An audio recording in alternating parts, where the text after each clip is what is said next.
think it's a crime, honestly, to separate someone for any reason. So I definitely will be speaking up against that legislation and those laws that are trying to be passed, for sure.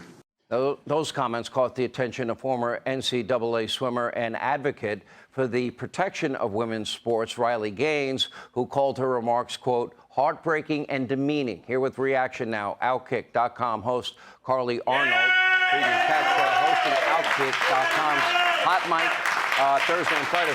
By the way, welcome to the Fox family. Thank you. We're glad you're here. You were at ESPN, and this was a big issue involved with you being here now. Yeah, this is an issue that seems to just keep getting larger by the day, and Riley Gaines put it very lightly. Heartbreaking is one way to put it into simple terms, but really when you look at this, Brittney Griner's statement in essence is looking to obliterate any semblance of fair competition, and I think it's right to only look at this in two different parts. Right. The first is she called it a crime to ban transgenders from women's competition, which, Sean, coming on, as you know, is really just the left's authoritarian disposition to criminalize any type of dissent and opposing viewpoints. So that's what we're seeing here.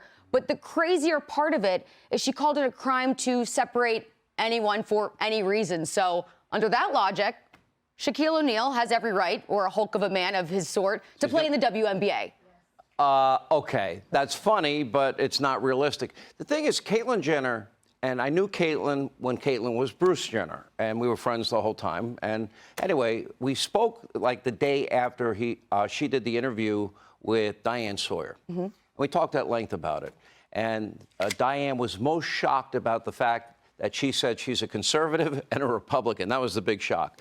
And she points out, rightly so, that it doesn't really matter what the hormone levels are when you're 18 or playing college sports. It matters when you go through puberty, and that's a big difference. Yeah, I mean, just look at the picture of the podium when Leah Thomas won the swimming. You know, she took home the gold medal, and you looked at the women who were standing on the podium next to her. Riley Gaines, who tied her, and they and there's such a size disparity, and when you look at just the chemical makeup and the fact that they have higher endurance levels, they're just stronger, faster. There's no way to compare men versus women as much as we would want to. And as a former athlete, there was once a point in time when I thought I could step up to the boys' level. I demanded in middle school that the football coach let me try out for the football team because I was like, why not? I'm a great athlete. I was, in fact, the best athlete out of all of my... Did you make the team?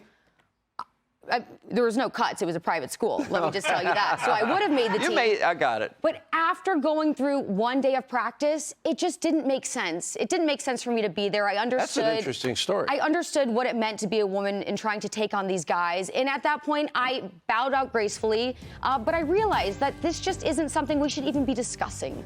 Charly, we're so glad to have you. Welcome. Thank you. Welcome to the Fox family.